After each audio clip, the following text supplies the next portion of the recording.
everyone, I'm Phoebe Wild with BoardGameGeek at Gen Con 2016, and I'm here with Dirk Niemeyer from Artana, and he's going to tell us all about the Tesla versus Edison Powering Up expansion. Yeah, so this is being previewed here at Gen Con. Our Kickstarter backers are picking it up, and we have a few for sale. Tesla vs. Edison Powering Up expands our game, Tesla vs. Edison, from last year. And what we focused on in this expansion is getting a lot of new systems into the game. So we did expand the content from what was in the first game that existed, but what we've done is really introduce a lot of new things. So one of the first things that we introduced are the headquarters. So now you aren't only buying electric projects and doing technology propaganda and stocks, you're also building out a headquarters for your company. Each player has a laboratory, a works, an office, and a studio that they can create for themselves. So during the game, you'll have to make decisions around if you want to build those buildings or not, and they have different impacts for you. So that really adds a new strategic layer to the game. And we've managed to do it in a way that doesn't add time to the game because we've taken the stock market, which was one of the main systems, and moved it into a later phase that all players participate in. So the actions stay just 4 possible actions. It's worked out pretty nicely. Yeah, cool. And so each of those cards that you can build, they'll give you benefits during the game and things like that? That's exactly right. Perfect. And what else? The other thing you've got added is Walker, which I don't know if the camera can pick her up here, so I'll move her let's bring her into the middle. Front and center. So this is a 6th player. That's right. So the game's now 2 to 6, well 1 to 6, but we'll get to that in a second. Yes. So yeah, tell us about her. Yeah, so we introduced a 6th player. It's Madam C.J. Walker, and it's the first non-historical electric magnet, so to speak. So one thing that we take very seriously at Artana is inclusion in all of the things that we do.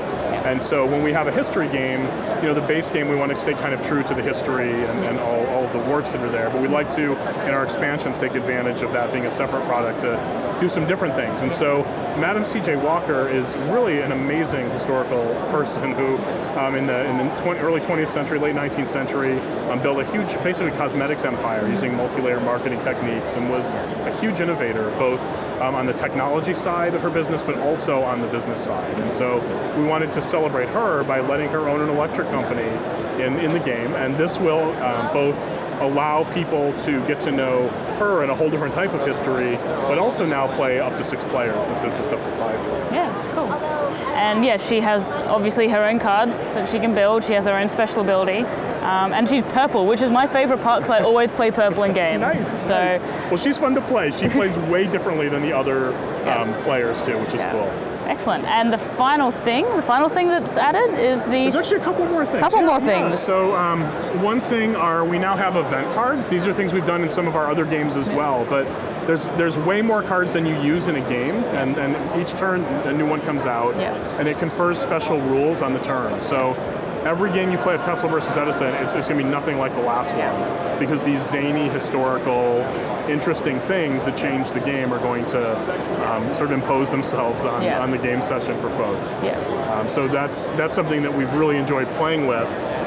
Like I mentioned before, we did add a lot more content. So again, with the spirit of inclusion, we particularly focused on female inventors, female artists, female entrepreneurs, who we thought were interesting and important and deserve to be part of the story as well.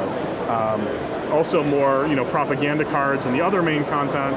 But then the final system that I think you were alluding to, Phoebe, is the artificial intelligence system. So tell us how this works. So this is what makes the game 1 player, if you want to be able to play it 1 player.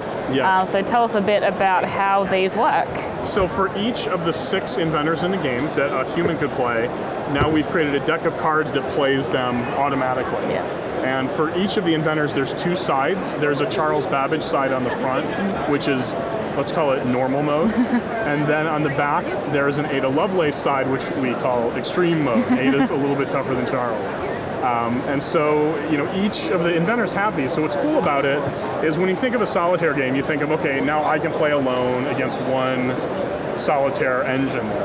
This allows you to have up to all 6 players be AI. So you could have the different AI players square off in 6 AIs in a game. You could have 1 human play with 2 AIs, 4, 5, whatever you want. The sky's the limit. And you could even have 3 humans in the game if you just prefer Tesla versus Edison as a 4-player game.